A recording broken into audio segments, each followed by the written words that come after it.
I will say that I think a lot of people have misconceptions about deterrence. A lot of people just assume that, because death is so frightening, it must be a very effective crime deterrent. I'm always very frustrated by the quality of political debate. People don't, politicians don't go into any kind of detail. It'll tend to be, they'll just say, oh, I think it's a deterrent. Oh, in fact, this is not responsive to your question exactly, but since I'm talking about politicians, this is something else that's relevant to capital punishment. Back in, I guess it would have been 2000, when George W. Bush, then the governor of Texas, was running for president. And in one of the debates he had, this was a debate format where citizens in the audience were asking the questions, not journalists.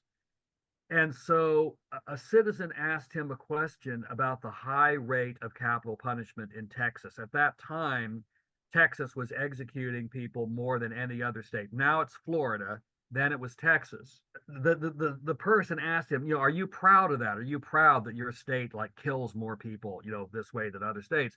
Bush looked a little taken aback, and he said, "Oh no, I wouldn't say we're proud of it."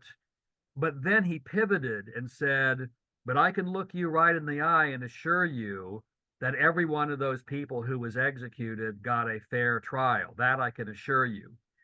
Now, I lead a rich fantasy life, so I sometimes think about what I would have said if I would have been up there on the stage debating him. Al Gore, all he did was just say, "Well, I'm for the death penalty too." That was his response.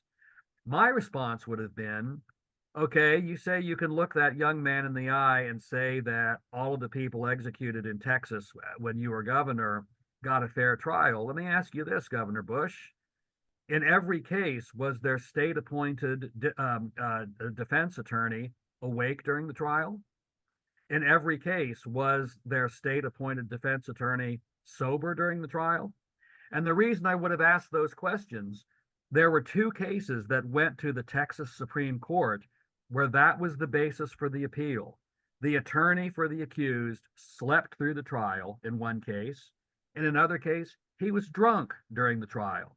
And when it went to the Supreme Court, the attorneys for the state of Texas conceded those points. Yes, we noticed he was drunk. Yes, we noticed he was sleeping. But that did not get the sentence overturned because the Supreme Court said, the Supreme Court of Texas, the record didn't make it clear whether they were asleep or drunk, as the case may be, during crucial parts of the trial. They just know they were drunk during part of it or asleep during part of it. So, when you're putting people to death, you would think maybe you would want better safeguards than to allow. Anyway, there you go.